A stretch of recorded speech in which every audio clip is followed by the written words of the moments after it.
Hello, welcome to Red Pill Africa. This is a video series where I talk about how deep in the rabbit hole we must go to understand Africa's problems and the potential solutions. In this particular video, I'll be discussing the topic that I am the problem and potentially the solution. So, without wasting much time, let's get started.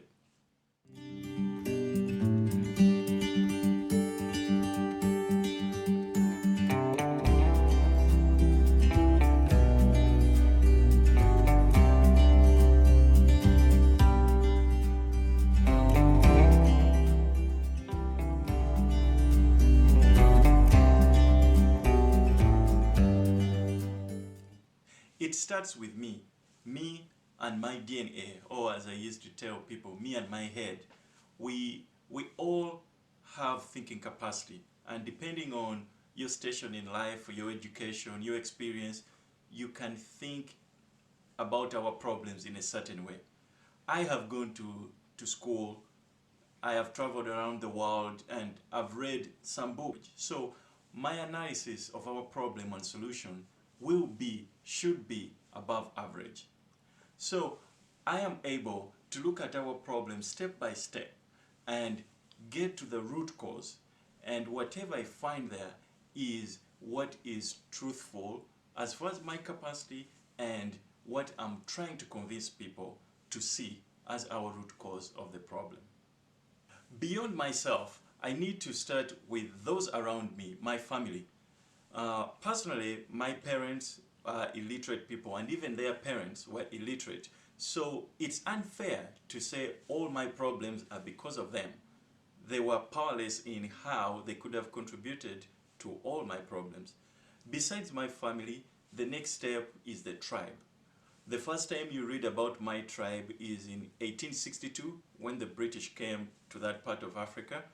Within a short time, they were able to colonize my tribe.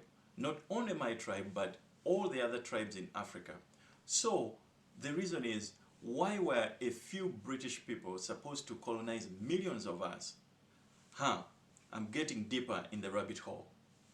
In my analysis about why I inherited the short end of the stick historically, the reason crystallizes around the difference between the British and my tribal ancestors.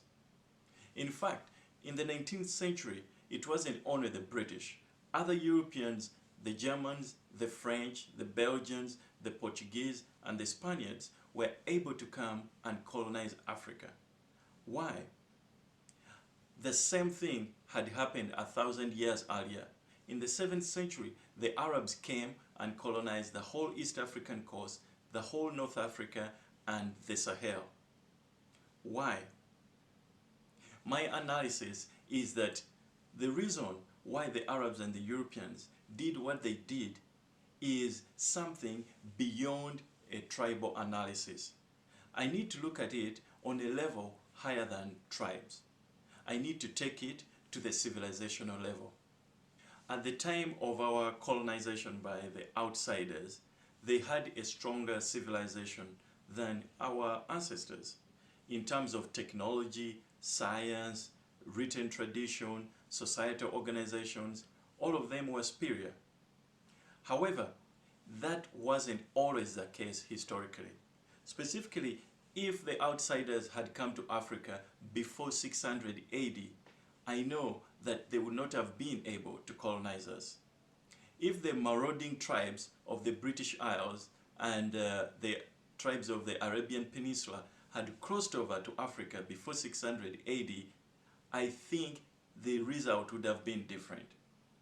I know this for a fact because many of them were not in existence historically, and those who existed were in a similar tribal lifestyle like our ancestors.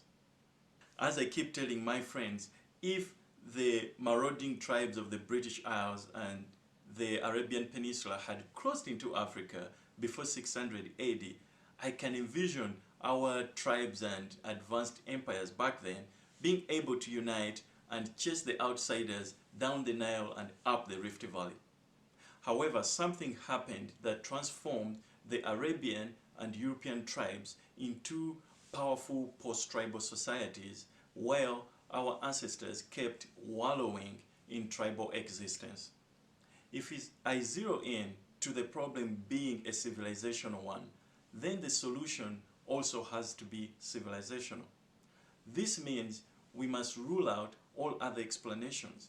For example, some people say maybe it's because of our climate or our resources or our color or race. All these seem to be excuses.